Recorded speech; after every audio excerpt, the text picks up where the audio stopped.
Welcome to my YouTube channel glorious learning classes. आज हम discuss करने वाले हैं क्लास 12th की फिजिक्स।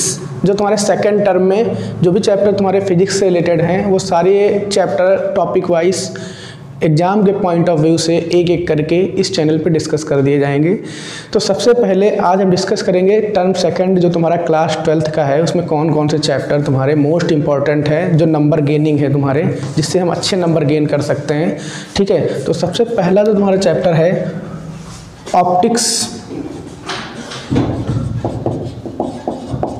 ऑप्टिक्स तुम्हारा फर्स्ट चैप्टर है तुम्हारा। इसमें दो चैप्टर बने हैं इससे रिलेटेड, एक होगा रे ऑप्टिक्स और एक होगा वेव ऑप्टिक्स। ठीक, तो ये दोनों चैप्टर सेपरेट टाइप से डिस्कस किए गए हैं तुम्हारे में। और ऑप्टिक्स से लगभग तुम्हारे अगर ये चैप्टर पूरा ऑप्टिक्स हम लोगों ने क्लियर पढ़ लिया तो लगभग इससे 19 मार्क्स आराम से तुम्हारे गेन हो जाएंगे। तो सबसे नंबर गेनिंग चैप्टर तुम्हारे दो ही हैं, वेव ऑप्टिक्स, रे ऑप्टिक्स। उसके बाद तुम्हारे जो भी चैप्टर वगैरह हैं इलेक्ट्रोमैग्नेटिक वेव या फिर तुम्हारी डुअल नेचर इलेक्ट्रो, उसके बाद धीरे धीरे हम डिस्कस कर लेंगे। लेकिन आज हम जो चैप्टर आप लोगों के लिए कर लाए हैं क्लास 12th के लिए, जो सबसे मोस्ट इंपॉर्टेंट टॉपिक है तुम्हारा, जो मोस्ट इंपॉर्टेंट चैप्टर रहा है, ठीक है, अब तक के लिए सेकेंड टर्म में, वो ऑप्टिक्स के दो ब्रांचेस हैं, ray optics and wave optics. तो सबसे पहले आज तो हम वेव ऑप्टिक्स के बारे में डिस्कस करेंगे। रे ऑप्टिक्स इसके बाद पूरा चैप्टर तुम्हारा मतलब टॉपिक वाइज, ठीक है, एग्जाम के पॉइंट ऑफ व्यू से सारी चीज़ें इस पे डिस्कस कर दी जाएंगी। आज हम स्टार्ट करते हैं वेव ऑप्टिक्स, जो तुम्हारा बहुत ही इम्पोर्टेंट चैप्टर है। आज हम स्टार्ट करेंगे wave optics physics class 12th। और ये क्लास तुम लोगों के सेकेंड टर्म एग्जाम के लिए पॉइंट ऑफ व्यू से बनाई गई है, जिसमें जो भी तुम्हारे सिलेबस के अकॉर्डिंग जो भी रिड्यूस चीज़ें हैं या फिर जो भी टॉपिक वाइज तुमको पढ़ना है उस टाइप से सारी डिस्कस की जाएंगी। शायद लेटेस्ट वर्जन में तुम्हारे क्लास अवेलेबल है ये, और जो भी रिड्यूस सिलेबस हुआ है तुम्हारा उसके अकॉर्डिंग सारे टॉपिक हम डिस्कस करेंगे। सबसे पहले आज हम डिस्कस करने वाले हैं वेव ऑप्टिक्स के बारे में। वेव ऑप्टिक्स ये चैप्टर इसलिए सबसे फर्स्टली हम डिस्कस कर रहे हैं, तो सबसे ज़्यादा तुम्हारा मोस्ट इंपॉर्टेंट चैप्टर यही है, रे ऑप्टिक्स। इसके जस्ट बाद हम डिस्कस करेंगे चैप्टर। तो वेव ऑप्टिक्स जो तुम्हारा चैप्टर है ये चैप्टर नंबर 3rd है तुम्हारा, चैप्टर नंबर 3rd चैप्टर जो तुम्हारा है वो आता है तुम्हारा वेव ऑप्टिक्स। पहला तो इलेक्ट्रोमैग्नेटिक वेव्स है, शायद उसमें से पूरा चैप्टर ही रिड्यूस हो गया है, तो उसमें से लगभग CBSE बोर्ड या ICSE बोर्ड ये चैप्टर तुम्हारा डिस्कस नहीं होगा, मतलब हम बाद में इसको पढ़ लेंगे। लेकिन जो तुम्हारे सिलेबस के अकॉर्डिंग जो चीज़ें हैं वो हम पॉइंट वाइज जो भी चैप्टर होंगे वो हम अकॉर्डिंग टू सिस्टमैटिक तरीके से पढ़ेंगे। तो सबसे पहले हम वेव ऑप्टिक्स पढ़ रहे हैं, उसके जस्ट बाद हम रे ऑप्टिक्स पढ़ेंगे। उसके बाद सबसे पहले हम टारगेट कर रहे हैं सेकेंड टर्म के एग्जाम के लिए आपको जो भी तुम्हारे मोस्ट इंपॉर्टेंट चैप्टर हैं वो डिस्कस कर देंगे, ठीक है, जिससे आप लोगों को मतलब एग्जाम में नंबर अच्छे से अच्छे तुम्हारे एग्जाम पॉइंट ऑफ व्यू से आ सकें। तो आज हम चैप्टर वेव ऑप्टिक्स स्टार्ट करने जा रहे हैं। फिजिक्स तुम्हारा क्लास 11th मतलब फिजिक्स क्लास 12th, ठीक है, according to second term exam जो भी तुम्हारे लेटेस्ट पैटर्न आया है, जो भी सिलेबस आया है वही टॉपिक हम डिस्कस करेंगे। और बहुत ही ब्रीफली अच्छे तरीके से आप लोगों को सारी चीज़ें यहाँ पे क्लियर हो जाएंगी, जो भी कॉन्सेप्ट वगैरह हैं। तो आज हम डिस्कस कर रहे हैं वेव ऑप्टिक्स। तो वेव ऑप्टिक्स जो तुम्हारा चैप्टर है, सबसे पहले हमको पता होना चाहिए ऑप्टिक्स क्या होता है, लाइट क्या है। ऑप्टिक्स का मेन जो है तुम्हारा टारगेट है लाइट। ऑप्टिक्स का मतलब क्या होता है, लाइट। तो मतलब ऑप्टिक्स जो तुम्हारा है उसी की एक सेकेंड ब्रांच है वेव ऑप्टिक्स। फर्स्ट ब्रांच जो तुम्हारी है रे ऑप्टिक्स, वो हम इसके बाद जस्ट हम डिस्कस करेंगे।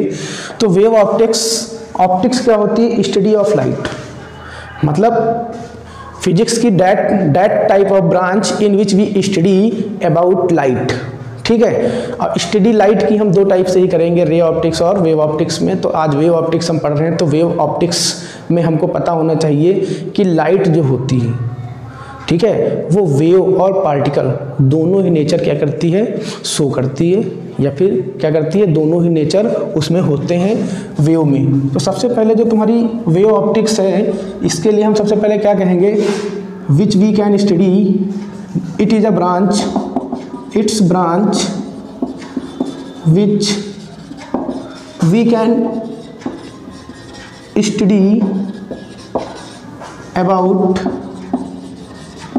The light in the nature.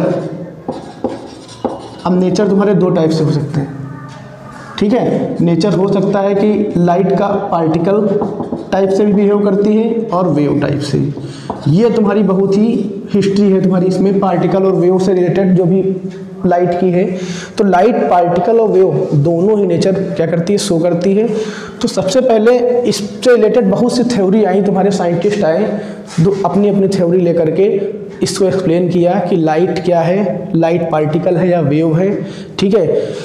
उसके बाद लास्ट में आखिर प्रूफ कर दिया डी ब्रॉगली ने कि लाइट इज पार्टिकल और वेव बोथ। इसी को हम डी ब्रॉगली इक्वेशन भी कह सकते हैं। तो सबसे पहले देखो हम स्टार्ट करते हैं वेव से रिलेटेड जो भी थ्योरी तुम्हारी आई। सबसे फर्स्ट थ्योरी आई थी, देयर आर मेनली 4 थ्योरी थी तुम्हारी, there are mainly 4 theory about the light as wave और पार्टिकल। फर्स्ट जो तुम्हारी थ्योरी थी वो कार्पस्कुलर थ्योरी थी तुम्हारी। फर्स्ट थ्योरी तुम्हारी क्या थी, कार्पस्कुलर थ्योरी।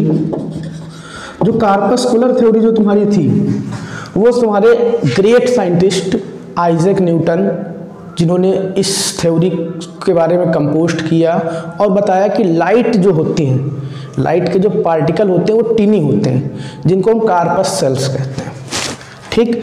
तो मतलब ये थ्योरी जो तुम्हारी कंपोस्ट की गई वो न्यूटन द ग्रेट साइंटिस्ट, उनके द्वारा कंपोस्ट की गई इन 1675, ठीक है। कार्पस्कुलर थ्योरी जो थी न्यूटन द ग्रेट साइंटिस्ट के द्वारा कंपोस्ट की गई 1675 में, ठीक है। और इन्होंने क्या बताया कि लाइट जो होता है, light is a tiny particle is called corpuscles. Light is a tiny particle, इन्होंने बताया कि light is a tiny particle, ठीक है, called corpuscles, called corpuscles, जिनको हम कार्पस सेल्स कहते हैं। और इनकी स्पीड हाईली होती है, ये भी इन्होंने बताया। और स्ट्रेट लाइन, इसका मतलब रेक्टिलिनियर मोशन करता है। दूसरा पॉइंट इन्होंने ये भी बताया कि रेक्टिलिनियर मोशन होता है लाइट में। और इनके द्वारा जो तुम्हारी बातें तुम्हारी प्रूफ हुई वो सारी चीज़ें कौन कौन सी थी, इन्होंने कौन सी चीज़ें प्रूफ की, refraction and rectilinear motion of light of propagation. Rectilinear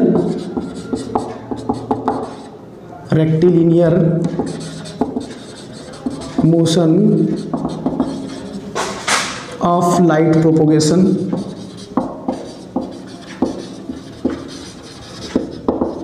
ठीक। ये सारी थ्योरी तुम्हारी कार्पस सेल्स के द्वारा दी गई, ठीक है। और इन्होंने बताया कि लाइट जो होता है मासलेस होता है, ये भी चीज़ इन्होंने बताई जो बाद में क्या हुई, मासलेस होते हैं लाइट पार्टिकल। सेकेंड जो थ्योरी आई वो वेव से रिलेटेड थी, वेव थ्योरी। सेकेंड जो थ्योरी तुम्हारी कंपोस्ट की गई वो वेव थ्योरी थी। इस वेव थ्योरी में तुम्हारे साइंटिस्ट हाइगन्स हैं, जो बहुत ही मोस्ट इम्पॉर्टेंट तुम्हारी थ्योरी लेकर आए हैं। इन्होंने वेव से रिलेटेड थ्योरी दी, ठीक। तो ये तुम्हारे जो साइंटिस्ट थे, वेव थ्योरी जो तुम्हारी आई, इसके जस्ट 3 ईयर के बाद तुम्हारे साइंटिस्ट जो थे 1678 में तुम्हारे साइंटिस्ट हाइगन्स, कौन साइंटिस्ट, हाइगन्स, ठीक है। इसी में हाइगन्स प्रिंसिपल वगैरह आया 1678 में। हाइगन्स ने क्या बताया कि जो लाइट होती है वो ट्रेवल करती है लाइका, या लाइट में जो भी प्रोपोगेशन होता है लाइका लॉन्गिट्यूडनल वेव, ठीक है। कि लाइट जो होती है लॉन्गिट्यूडनल टाइप से, इस टाइप से लॉन्गिट्यूडनल टाइप से क्या करती है, ट्रेवल करती है, ठीक है, लॉन्गिट्यूडनल, ठीक है। तो मतलब लॉन्गिट्यूडनल थ्योरी इन्होंने, या फिर हम कह सकते हैं कि जो तुम्हारे हाइगन्स थे इन्होंने क्या बताया कि light travel is the form of is the form of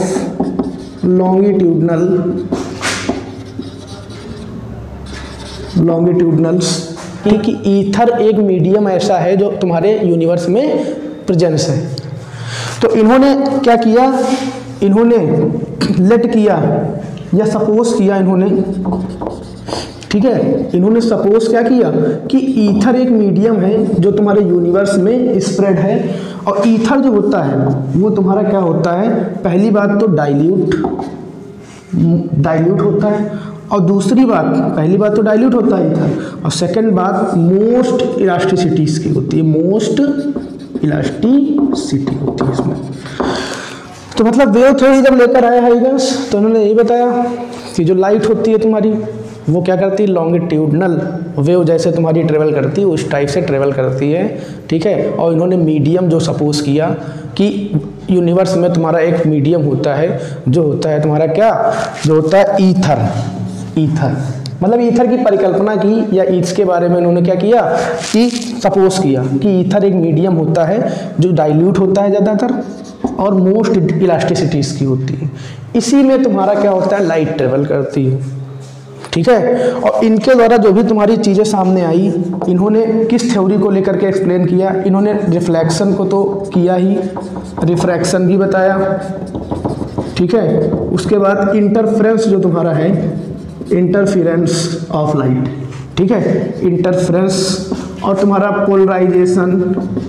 polarisation, ठीक है, और तुम्हारा क्या बताया, ठीक है। ये थ्योरी इन्होंने एक्सप्लेन की, वेव थ्योरी से रिलेटेड करके ये चीज़ें थ्योरी प्रूफ हो गई इनके द्वारा, मतलब जब भी आए सेकंड थ्योरी इनके द्वारा दी गई, ठीक।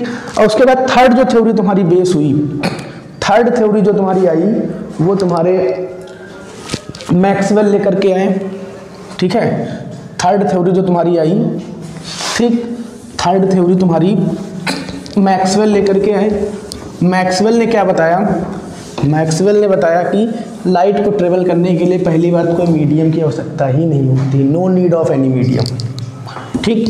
जो थर्ड थ्योरी तुम्हारी लेकर के आए वो तुम्हारे लेकर आए मैक्सवेल, और ये थ्योरी तुम्हारी क्या, इसको हम, इसी थ्योरी को हम कहते हैं electromagnetic theory, electromagnetic theory of light. ये थर्ड थ्योरी तुम्हारी थी, electromagnetic theory of light, electromagnetic theory of light. इसमें तुम्हारे जो ग्रेट साइंटिस्ट मैक्सवेल है, ठीक है, और ये लगभग तुम्हारी थ्योरी जो कंपोज हुई थी 1872 में कंपोज की गई थी मैक्सवेल के थ्रू। और इसमें इन्होंने एक्सप्लेन क्या किया, इन्होंने कहा पहली बात लाइट जो होती है स्ट्रेट लाइन में मोशन करती है, ये तो तीनों थ्योरी में कही गई कि रेक्टिलिनियर मोशन होता है या स्ट्रेट लाइन ट्रेवल होता है।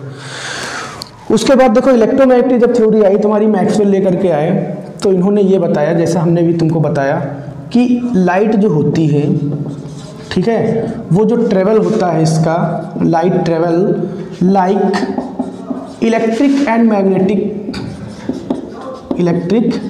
मैग्नेटिक फॉर्म, इस फॉर्म में तुम्हारी लाइट ट्रेवल करती है, light travel like electric and magnetic form. और इन्होंने ये भी बताया कि जो तुम्हारी लाइट होती है वो ट्रांसवर्स इन नेचर होती है। अब देख लो सारी थ्योरी धीरे धीरे रिवर्स हो रही है सबकी, ट्रांसवर्स इन नेचर, ठीक है, ट्रांसवर्स इन नेचर, ये भी बताया इन्होंने। ट्रांसवर्स इन्होंने बताया था लॉन्गिट्यूडनल, ये बता गए ट्रांसवर्स नेचर। उसके बाद थर्ड बात बताई, अब तो ये बहुत चौंकाने वाली बात, अभी तक जो तुम्हारे हाइगेंस थे वो कह रहे थे चलो ईथर होता है तुम्हारा यूनिवर्स में जिसके थ्रू तुम्हारे पार्टिकल मूव करते रहते हैं, क्योंकि ईथर तुम्हारा जो होता है डाइल्यूट ज़्यादातर होता है और उसमें इलास्टिसिटी सबसे ज़्यादा होती है। तो जैसे ही तुम्हारे इलेक्ट्रोमैग्नेटिक थ्योरी आई लाइट की, मैक्सवेल लेकर के आए जो, ठीक है, तो इन्होंने तो पहले बताया ट्रांसवर्स इन नेचर और light travel like electric and magnetic form, ठीक। उसके जस्ट बाद इन्होंने क्या बताया, जो बहुत ही चौंकाने वाली बात, no need of any medium, कि लाइट जब ट्रेवल करती है उसको कोई मीडियम की ज़रूरत ही नहीं होती है। तो मतलब ये बताया इन्होंने, no need of any medium when light travel, ठीक है, या लाइट का जब भी प्रोपोगेशन होता है कोई भी नो नीड एनी मीडियम, कोई मीडियम की आवश्यकता नहीं होती, ठीक है, इसके बाद ये भी हो गई की थ्योरी।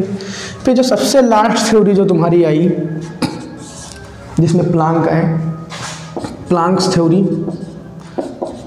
थ्योरी, ये तुम्हारी मोस्ट इंपॉर्टेंट थ्योरी है, ये तुम्हारी मॉडर्न थ्योरी है, इसी को हम मॉडर्न थ्योरी भी कह सकते हैं ऑफ लाइट। ये मॉडर्न थ्योरी ऑफ लाइट है तुम्हारी।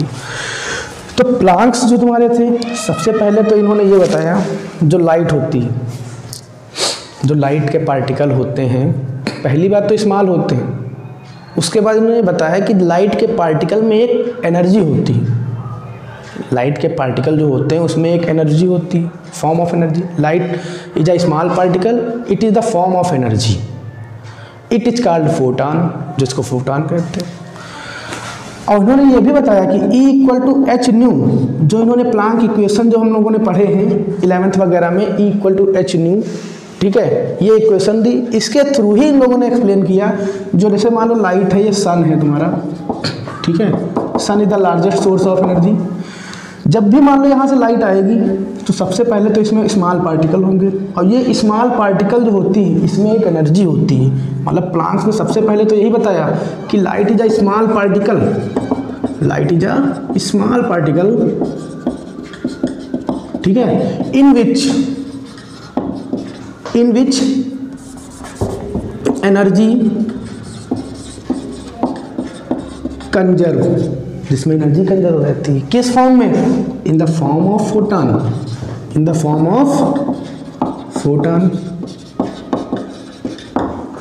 और जो एनर्जी कंजर्व रहती है वो किस फॉर्म में रहती है? E = h-nu, इस फॉर्म में रहती है।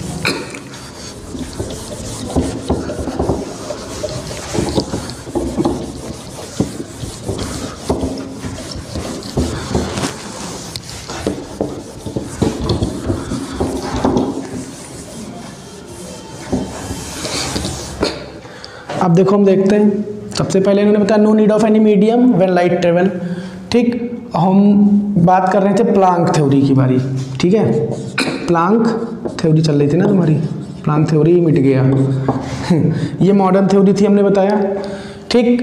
और इसमें तुम्हारे साइंटिस्ट, ग्रेट साइंटिस्ट कौन आए तुम्हारे? प्लांक तुम्हारे साइंटिस्ट जो थे वो इसी में आए। इन 1902 लिख सकते हैं हम सीधे सीधे, 1902, 19th सेंचुरी में लगभग ये प्लांक थ्योरी या मॉडर्न थ्योरी आई तुम्हारी।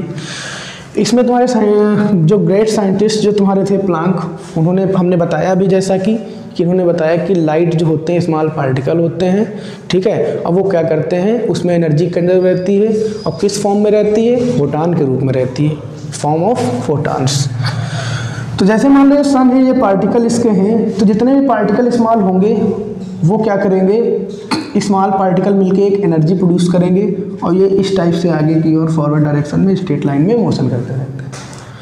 और इन्होंने जो इक्वेशन दी E = h-nu, तो इन्होंने बस मेन पॉइंट तुमको ध्यान रखना है, क्या बताया इन्होंने प्लांक्स थ्योरी। तो इन्होंने बताया कि light is a small particle, जैसा कि अभी हमने बताया था, light is a small particle, ठीक है, light is a small particle, और उसमें हमने क्या बताया, एनर्जी कंजर्व रहती है, ठीक है, इन विच एनर्जी कंजर्व,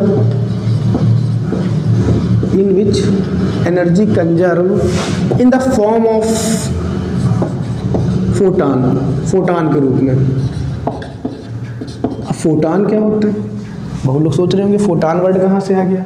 जो भी स्मॉल पैकेट ऑफ एनर्जी होते हैं उसी को हम फोटॉन कहते हैं। Small packet of energy is called photon. मतलब स्मॉल पार्टिकल तो होते हैं लाइट में, वो स्मॉल पार्टिकल बहुत छोटे छोटे पैकेट टाइप में होते हैं, अब वो पैकेट धीरे धीरे मिल करके एक फोटॉन बना देते हैं। तो फोटॉन के टाइप में तुम्हारी फोटॉन के फॉर्म में एनर्जी कंजर्व रहती है जब भी लाइट ट्रेवल करती है। ये तुम्हारी प्लांक थ्योरी आई।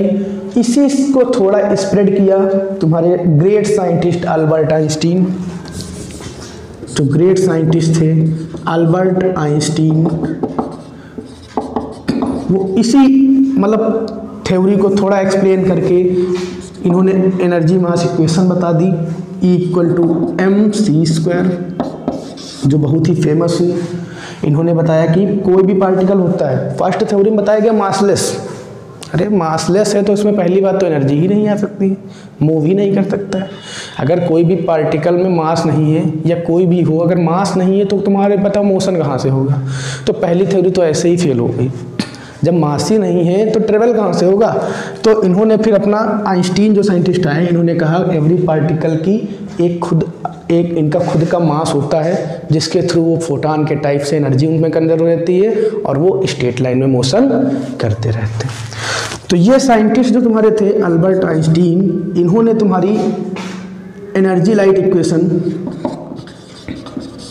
एनर्जी मास लाइट इक्वेशन भी कह सकते हैं इसको, क्योंकि मास इसमें है, एनर्जी मास लाइट इक्वेशन को कंपोज किया और इस इक्वेशन के थ्रू इन्होंने सारी चीज़ें बता दी कि इनकी थ्योरी जब से आई तब से कोई गारंटी नहीं है कि ये मॉडर्न थ्योरी है तुम्हारी जो प्लैंक के थ्रू दी गई थी। तो E इक्वल टू mc² हमको पता ही है, E एनर्जी है और एनर्जी जो भी होती है वो E इक्वल टू hν के टाइप से होती है, ये भी हमको पता है, ये प्लैंक बता गए थे। उसके बाद m क्या है, m मास है पार्टिकल, c क्या है, स्पीड ऑफ लाइट 3 × 10⁸ मीटर पर सेकेंड। ठीक, तो अल्बर्ट आइंस्टीन आए, इन्होंने एनर्जी मास इक्वेशन दी E इक्वल टू mc²। इन्होंने बताया एवरी पार्टिकल का मास क्या होता है, एवरी पार्टिकल का मास डिफरेंट होता है और वो क्या करते हैं, एनर्जी जो उसमें होती है वो फोटॉन के टाइप से कंजर्व हो जाती है और जिसके थ्रू तुम्हारे वो क्या करते हैं, एक स्ट्रेट लाइन में मोशन करते रहते हैं, जिनके थ्रू वो क्या करते रहते हैं, स्ट्रेट लाइन में मोशन करते रहते हैं। और ये भी बताया इलेक्ट्रोमैग्नेटिक वेव फॉर्म में होता है, ये भी थ्योरी इनके द्वारा दो। यही पे सारी चीज़ें प्रूफ हो गई, लाइट से रिलेटेड जितनी भी प्रॉपर्टीज़ वगैरह आई कि light travel in straight line, speed of light 3 × 10⁸ metre पर second, it show the reflection and refraction, incident of reflection and reflection, और पोलराइजेशन, इंटरफेरेंस, और सबसे मेन थ्योरी तो तुम्हारे जो अल्बर्ट आइंस्टीन दे के गए थे वो फोटो इलेक्ट्रिक, बहुत ही most important, photo electric effect, photo electric effect सबसे मोस्ट इंपॉर्टेंट थ्योरी यही देकर आए थे, फोटो इलेक्ट्रिक इफेक्ट थ्योरी। ठीक है, तो इस टाइप से इन्होंने इनके द्वारा जो बाद में बताया गया, चलो ठीक है स्ट्रेट लाइन मोशन होता है, ये सब होता है, लेकिन ये बताओ पार्टिकल के टाइप पे होती है लाइट ट्रेवल करती है या फिर वेव टाइप से। तो तुम्हारे ग्रेट साइंटिस्ट डी ब्रॉगली वहीं बैठे थे, कह रहे अरे चलो हम भी बताते हैं। डी ब्रॉगली इक्वेशन सीधे दी। तो जब अल्बर्ट आइंस्टीन के बाद जब आए तो इसको बता दिया कि लाइट जो होती है ना तो पार्टिकल होते, दोनों ही टाइप से ट्रेवल करती है। लाइट होती है उसमें डुअल नेचर होता है, लाइट में in light dual nature, dual nature का मतलब हम कह सकते हैं डुअल नेचर की जो थ्योरी आई थी वो डी ब्रॉगली तुम्हारे जो साइंटिस्ट थे, डी ब्रॉगली ग्रेट साइंटिस्ट, इन्होंने दिया कि इन्होंने बताया कि जो होते हैं ये मतलब वेव भी होते हैं और पार्टिकल भी होते हैं, दोनों टाइप से ट्रेवल कर सकते हैं। ठीक है, ये थ्योरी इसके बाद यहाँ से फिक्स हो गई, बस इसके बाद से कोई दिक्कत ही नहीं आई। ये थ्योरी अभी तक की बिल्कुल मॉडर्न में भी यही तक अभी तक प्रचलित है, सारी कोई दिक्कत नहीं है, यही थ्योरी अब भी फेमस है। इसके बाद कोई थ्योरी नहीं आई, यही तुम्हारी लास्ट थ्योरी थी, मॉडर्न थ्योरी थी।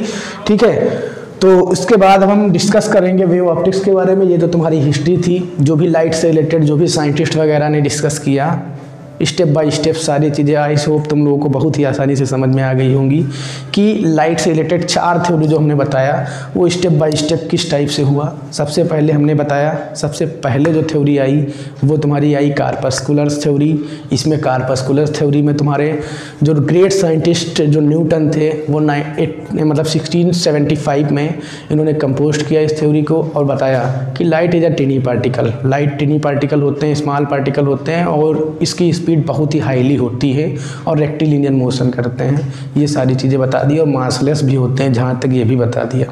ठीक है, उसके जस्ट बाद जो सेकंड थ्योरी लेकर के आए वेव थ्योरी, उसमें तुम्हारे द ग्रेट साइंटिस्ट कौन तुम्हारे आए, हाइगेंस।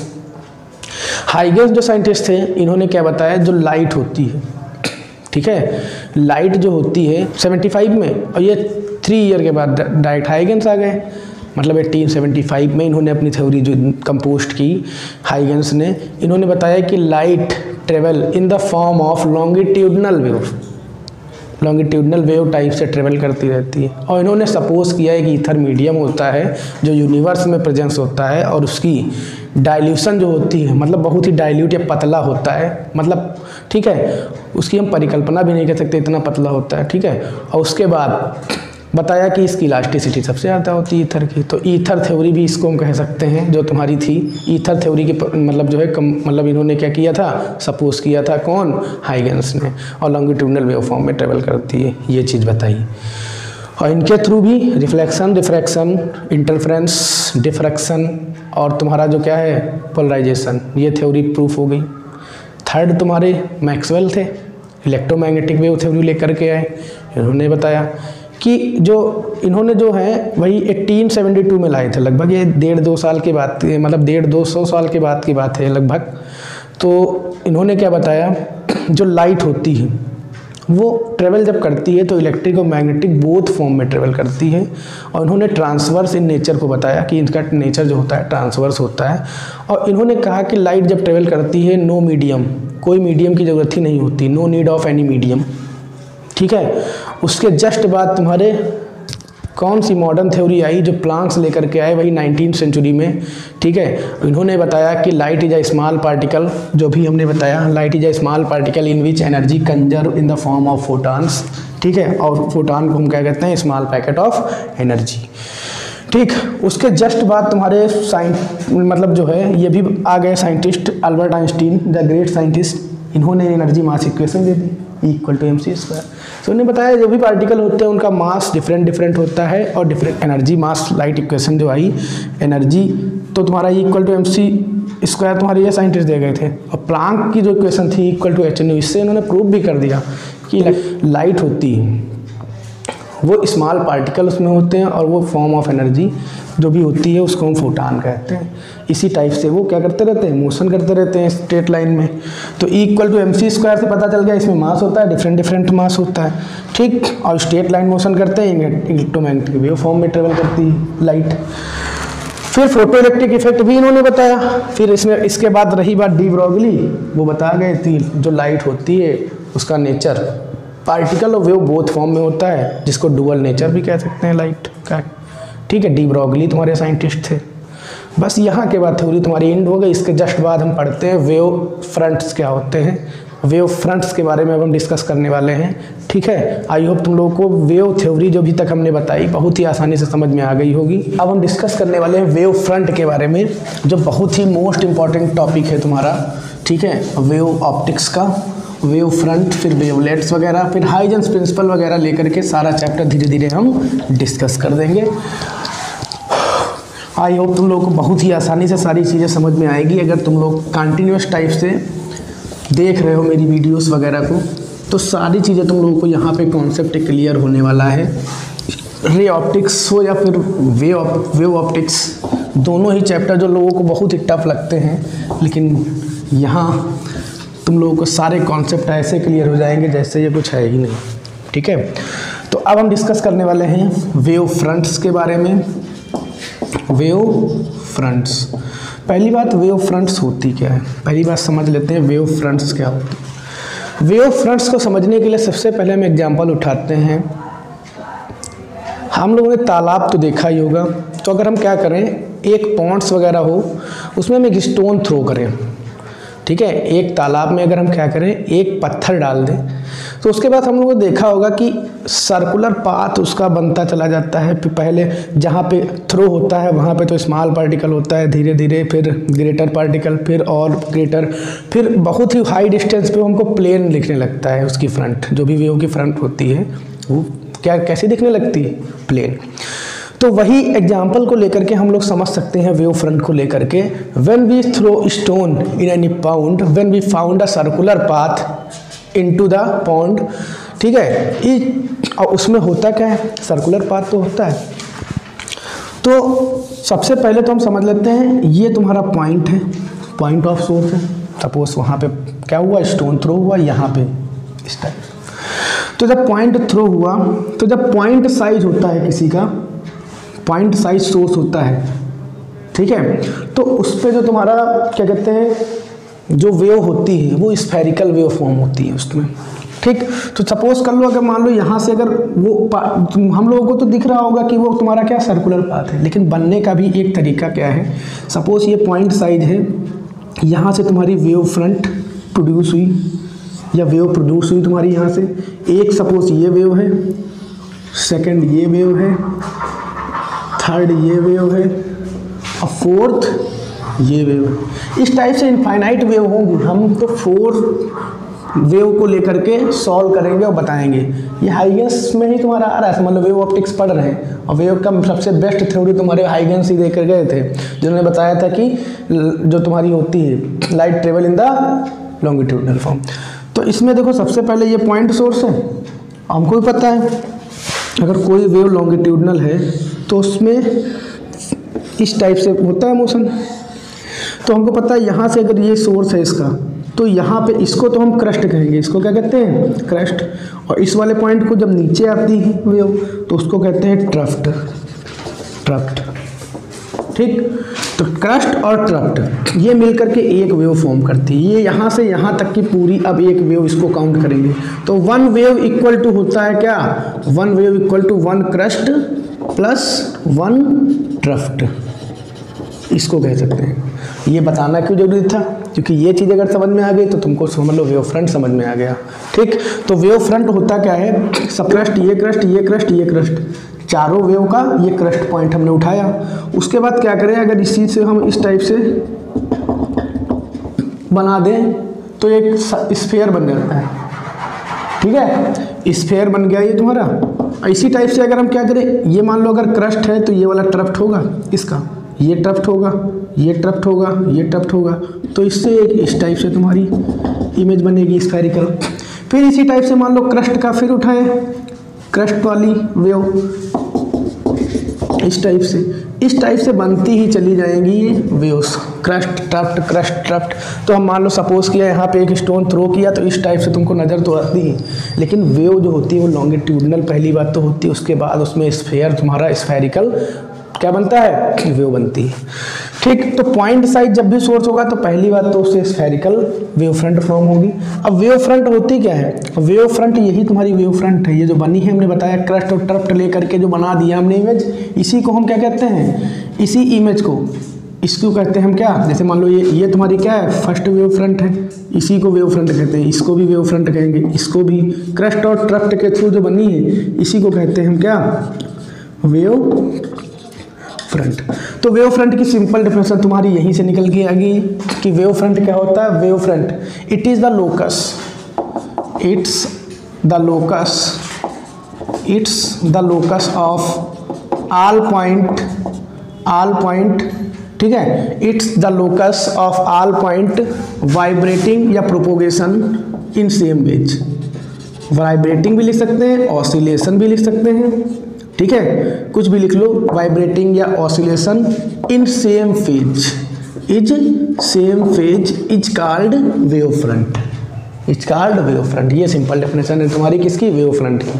तो वेव फ्रंट क्या होती है, wave front is the locus of all point vibrating या oscillation in the same phase, जिनका ऑसिलेशन या क्या कहते हैं वाइब्रेशन सेम फेज में हो, ठीक है। सभी का मतलब मान लो पार्टिकल पॉइंट यही तो है मेन पॉइंट, तो इसी के थ्रू तो ही सबकी वेव फ्रंट थ्रू ही है। तो सबका लोकस पॉइंट क्या है, लोकस पॉइंट एवरी तुम्हारी जो वेव फ्रंट है उसका लोकस पॉइंट तो सेम है। तो जब लोकस पॉइंट सभी एवरी पॉइंट मतलब जो हमने बताया कि जितना भी लोकस है सब तुम्हारा एक पॉइंट पे रहे, जितनी भी वेव फ्रंट तुम्हारी फॉर्म हुई उनका लोकस एक पॉइंट ही रहे, उसको हम वेव फ्रंट कह सकते हैं, वेव फ्रंट, ठीक है। यहाँ तक क्लियर हो गया होगा आई होप तुम लोगों को।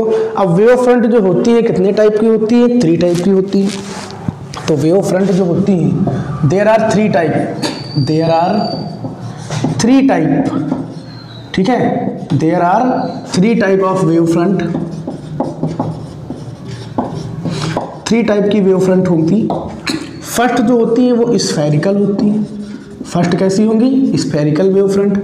सेकंड जो होंगी तुम्हारी वो होंगी सिलेंड्रिकल वेव फ्रंट, सिलेंड्रिकल, ठीक है, सिलेंड्रिकल वेव फ्रंट। और थर्ड जो होंगी तुम्हारी वो होंगी plane wave front, plane wave front, ठीक है। तो इसमें सबसे पहले हम उठाएंगे स्फेरिकल वेव फ्रंट।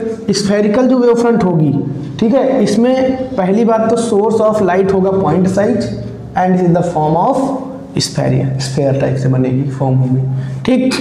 तो सबसे पहले it is the point size, it is the source of point size, मतलब इसका जो सोर्स होता है वो कैसा होगा, जैसे अभी हमने बताया इसको एग्जांपल लेकर के, पॉइंट साइज, ठीक है। इसका सोर्स कैसा होगा, पॉइंट साइज होगा, और स्फेरिकल वेव फ्रंट ये फॉर्म करेंगे।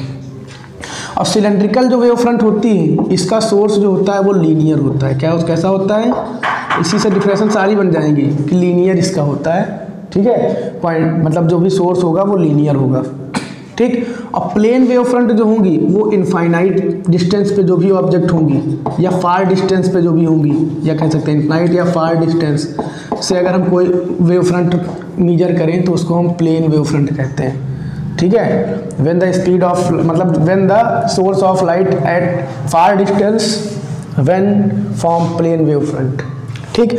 तो सब अब इन्हीं तीनों को लेकर के हम धीरे धीरे तुम लोगों को एक एक कर 3 टाइप की जो तुम्हारी वेव फ्रंट आई हैं एक एक करके डिस्कस कर लेते हैं। तो सबसे पहले हम डिस्कस करेंगे कौन सी वेव फ्रंट, स्फेरिकल। और स्फेरिकल वेव फ्रंट डिस्कस करना हो तो अभी हमने जो वेव फ्रंट अभी डिस्कस किया है वो इसी को लेकर के डिस्कस किया है, स्फेरिकल वेव फ्रंट को। तो स्फेरिकल जो वेव फ्रंट होंगी, जो अभी हमने बताया, स्फेरिकल जो वेव फ्रंट होंगी वो क्या होंगी, सबसे पहले देख लेते हैं। सबसे पहले तो पॉइंट साइज सोर्स होगा सपोज, और जब भी पॉइंट साइज सोर्स होगा तो उसकी जो वेव फ्रंट फॉर्म होगी वो इस टाइप से। और किस टाइप से फॉर्म हुई थी तुमको ही पता होगा, क्रस्ट ट्रफ्ट, क्रस्ट ट्रफ्ट, क्रस्ट ट्रफ्ट, क्रस्ट ट्रफ्ट, इस टाइप से। तो इस टाइप से इन्फिनाइट तुम्हारी फॉर्म हो जाएंगी। तो इसको हम क्या कह सकते हैं, और मान लो यहाँ से ये पॉइंट साइज है अगर, तो यहाँ से अब ये थोड़ा नहीं कि यही बनी, अब ये तुम्हारी क्या है, इसी को रे कहते हैं। रे जो होती हैं वो वेव फ्रंट पे हमेशा परपेंडिकुलर होती है, ठीक है। Ray are always perpendicular to the wave front, ये होती है रे। उसके बाद सिलेंड्रिकल जो वेव फ्रंट होंगी, सिलेंड्रिकल अगर हमको वेव फ्रंट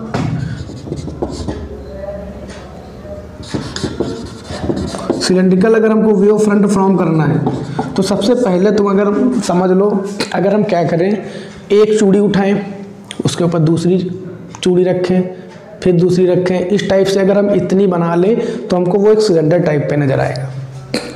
मतलब कह सकते हैं चूड़ी के ऊपर चूड़ी रखते जाएं तो हमको एक सिलेंडर फॉर्म हो जाएगा। तो एक हिसाब से देखा जाए तो जो तुम्हारी सिलेंड्रिकल वेव फ्रंट होती है वो भी तुम्हारी स्फेरिकल ही होती है, बट उसमें होता क्या है, एक के ऊपर एक होती है तो सिलेंडर टाइप से दिखने लगता है। तो जैसे मान लो इसको समझना हो तो इस टाइप से समझ सकते हैं। जैसे मान लो ये सिलेंडर है तुम्हारा, इसका मान लो पॉइंट साइज ये रहा होगा, ठीक है। तो इससे तुम्हारी एक वेव फ्रंट हो गई है। फिर दूसरा हो सकता है इसका पॉइंट साइज यहाँ पे हो, फिर इसका पॉइंट साइज यहाँ पे हो, इसका पॉइंट साइज यहाँ पे हो।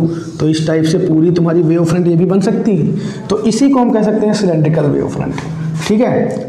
इस टाइप से इसकी दिखा देंगे रे, ये इनफाइनाइट होंगी क्योंकि हम तो 2 ही 3 पार्टिकल को लेकर के बता रहे हैं, जिससे तुम्हारा कॉन्सेप्ट क्लियर हो जाए, ठीक है, कि सिलेंड्रिकल वेव फ्रंट क्या होगी। और इसका जो सोर्स होगा वो क्या होगा, देखने पे देखो लीनियर दिख रहा है, तो लीनियर। तो इसका सोर्स कैसा होगा, सोर्स होगा लीनियर। लाइट ऑफ सोर्स जो होगा इसका वो लीनियर होगा सिलेंड्रिकल वेव फ्रंट का, ठीक है। और उसके बाद ये तुम्हारी हो गई फॉर्म। उसके बाद थर्ड हम करेंगे plane wave front. Plane wave front अगर हमको सॉल्व समझना है तो हम समझ सकते हैं, ठीक है। Plane wave front, plane wave front जैसे सपोज किया ये एक सोर्स ऑफ लाइट है, इसके थ्रू हम पूरा नहीं बनाएंगे, ये एक वेव फ्रंट फॉर्म हुई, फिर एक ये फॉर्म हुई, फिर एक ये फॉर्म हुई, इस टाइप से। हमको पता है जो पास वाली होगी वो स्मॉल स्फीयर होगा, फिर उससे बड़ा स्फीयर, फिर उससे ग्रेटर स्फीयर, फिर उससे ग्रेटर स्फीयर, और सब फिर इस टाइप से ये और ग्रेटर होगी, ये और फिर इस टाइप से हम देखें, मान लो यहाँ पे देखें तो एक ऐसी डिस्टेंस होगी जो हमको यहाँ पे प्लेन दिख रही होगी। तो अगर ये प्लेन दिख रही है तो इसका मतलब क्या है, यहाँ पे, ठीक है, ये तुम्हारी वेव फ्रंट ही है। हमको पता है अगर मान लो अर्थ है तुम्हारा, तो अर्थ हमको, अगर हम उसकी इमेज छोटी देखें तो हमको स्फेरिकल नज़र आएगी, लेकिन अगर हम अपने यहाँ से अर्थ सरफेस से देख रहे हैं अपने, ठीक है, तो वो हमको दिखती होगी प्लेन ही। क्योंकि जब बहुत ज़्यादा डायमीटर हो जाती है या जब बहुत ज़्यादा स्फेरिकल कोई चीज़ हो जाती है तो प्लेन दिखने लगती है। मान लो यहाँ पे प्लेन दिखेगी, क्योंकि वो बहुत बड़ी डिस्टेंस ट्रेवल करते हुए डायमीटर से वो बनना होगा स्फीयर। ठीक, तो पहली बात ये पॉइंट ऑफ सोर्स है, और ये तुम्हारी यहाँ पे हमने फार डिस्टेंस पे देखी तो ये प्लेन नज़र आया, तो इसी को हम कह सकते हैं प्लेन वेव फ्रंट। ठीक है, तो प्लेन वेव फ्रंट जो भी होगी तुम्हारी, ठीक है, उसमें क्या होगा, सोर्स जो होगा वो कहाँ पे होगा, इनफाइनाइट पे होगा। इनफाइनाइट से अगर कोई भी स्फीयर भी देखेंगे तो वो हमको फ्लैट ही नज़र आएगा, हमको सर्कुलर टाइप से नहीं नज़र आएगा, क्योंकि उस बहुत ही ग्रेटर होगी उसकी ना डायमीटर वगैरह या रेडियस उसकी बहुत ही ग्रेटर होगी। तो हमको तो क्या फॉर्म आएगा प्लेन वेव फ्रंट में कि वो इनफाइनाइट पे है तो हमको प्लेन नज़र आएगा, भले ही वो स्फीयर होगा, तो उसी को हम प्लेन वेव फ्रंट कहेंगे। इसमें सोर्स ऑफ लाइट जो होगी वो इनफाइनाइट पोजीशन पे होगी। ठीक है, और उसके बाद मान लो अगर लेंस वगैरह में आए तो कॉन्वेक्स लेंस में, कन्वर्जिंग लेंस में किस टाइप से वेव फ्रंट फॉर्म होती हैं, डाइवर्जिंग लेंस में किस टाइप से फॉर्म होती हैं। तो आओ 2 मिनट में इसको भी देख लेते हैं, ये भी हमको क्लियर हो जाना है कि वेव फ्रंट तुम्हारी कॉन्वेक्स और कॉन्केव में कैसी होंगी। तो मान लिया एक कॉन्वेक्स लेंस है, ये इसकी प्रिंसिपल एक्सिस है, ये इसका ऑप्टिकल सेंटर है, ये अपर्चर हो गया तुम्हारा, अपर्चर जो भी होता है। तो सपोज यहाँ से तुम्हारी रे ऑफ लाइट आई, हमको ही पता है जब प्रिंसिपल एक्सिस के पैरेलल जब लाइट आती है तो हमेशा कहाँ से जाती है, फोकस से, बेंड टूवर्ड द नॉर्मल, ये रिफ्रैक्शन हो गया। तो ये कहाँ पे हो जाएगा तुम्हारा, यहाँ पे फोकस पे फॉर्म होगी तुम्हारी इमेज। ठीक है, पॉइंट साइज, तो यहाँ यही तुम्हारा पॉइंट सोर्स होगा। अगर पॉइंट सोर्स है, लाइट इस तरफ से आ रही है, तो देखो इसका जो वेव फ्रंट होंगी इस टाइप से फॉर्म होंगी, इस टाइप से। ठीक है, तो ये हो गया तुम्हारा कॉन्वेक्स, या हमने क्या बताया कन्वर्जिंग के लिए, कन्वर्जिंग लेंस में किस टाइप से फॉर्म होते हैं वेव फ्रंट। डाइवर्जिंग में देखना हो, सपोज ये डाइवर्जिंग लेंस या कॉन्केव लेंस है तुम्हारा, इसका ऑप्टिकल सेंटर ये है, प्रिंसिपल एक्सिस ये हो गई तुम्हारी। अब इसमें पैरेलल जब जाएंगी तो हमको भी पता है ये अपर्चर हो गया, तो यहाँ से मान लो यहाँ पे इसका फोकस है तो ये इस टाइप से क्या हो जाएगी, फोकस से निकल जाएगी। मान लो सेकंड वेव है तो ये भी इस टाइप से निकल जाएगी। तो पॉइंट साइज ये हुआ, तो इसकी तुम्हारी जो वेव फ्रंट होंगी वो इस टाइप से होंगी, इस टाइप से। ठीक है, तो यहाँ पे हो गया कॉन्वेक्स या कन्वर्जिंग और डाइवर्जिंग लेंस के लिए भी वेव फ्रंट। आई होप तुम लोगों को आसानी से क्लियर हो गया होगा। नेक्स्ट टॉपिक में हम पढ़ेंगे हाइगन्स प्रिंसिपल, उसके जस्ट बाद हम बताएंगे हाइगन्स प्रिंसिपल के अकॉर्डिंग हम लॉ ऑफ रिफ्लेक्शन और लॉ ऑफ रिफ्रैक्शन को कैसे प्रूव करेंगे। ठीक है, वेव थ्योरी के थ्रू जो तुम्हारा हाइगन्स तुम्हारी जो प्रिंसिपल है वो मोस्ट इंपॉर्टेंट है, जो हम नेक्स्ट लेक्चर में अपने डिस्कस करेंगे हाइगन्स थ्योरी।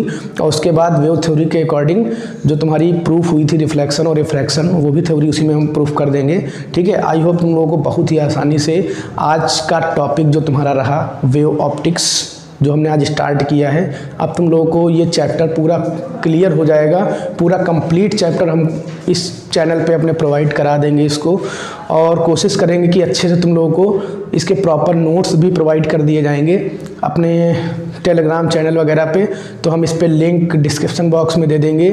ठीक है, तो वहीं से आप जा कर के टेलीग्राम चैनल मेरा या फिर जो इंस्टाग्राम वगैरह की आईडी भी है ग्लोरियस लर्निंग क्लासेस से रिलेटेड, उस पर भी तुम्हारे नोट्स प्रोवाइड कर दिए जाएंगे बहुत ही मतलब एग्ज़ाम के पॉइंट ऑफ व्यू से, और बहुत ही ईजिली तुम लोगों को अगर यहाँ से पढ़ रहे हो तो नोट्स भी अच्छे से तुमको प्रोवाइड हो जाएंगे, जिससे आप लोगों को रे ऑप्टिक्स हो, वेव ऑप्टिक्स हो, या फिर कह सकते हैं क्लास 12 की जो तुम्हारी पूरी फिजिक्स है इसमें ही तुम्हारी क्लियर हो जाएगी, कोई भी दिक्कत नहीं आएगी।